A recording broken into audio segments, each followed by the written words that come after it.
Hello everyone, this is Isabelle. I'm at Submarine Networks World 2024 in Singapore.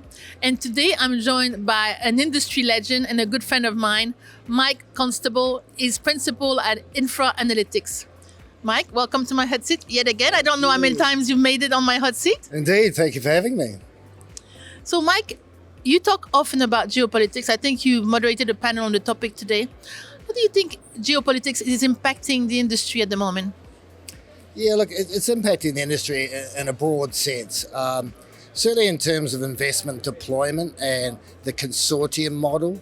The investor consortium model is changing. So we are seeing still Chinese-led infrastructure developments and investments, but they are being very careful in selecting their partners. And those partners are not just bringing funding, but also all their value add type of things, such as securing permits and that sort of stuff. So like all consortiums, it does depend on where you're deploying your network.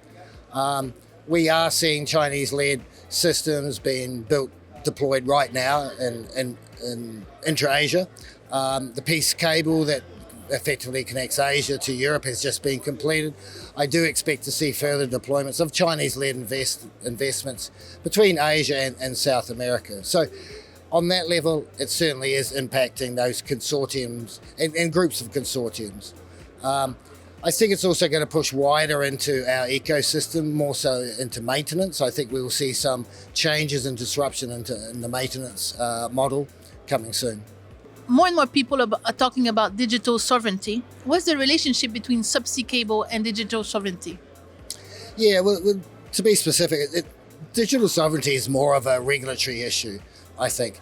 What we're really concerned about is data sovereignty. And obviously that sort of sits with the regulators and the deployment of data centers, really, where regulators are saying data generated or collected from our citizens must remain in our country. So that is influencing the investment into the data center sector. And obviously the synergies between cables and data centers is quite unique and very strong. So that's really where the influence of digital sovereignty, but more specifically data sovereignty, is influencing our business. Only to the benefit, to be honest, because it is going to mean more cable deployments, because there's very few cables that are getting deployed that don't connect directly into data centers. Okay. Again, another topic on people's mind is private equity. We're seeing the rise of private equity. How is that impacting the market?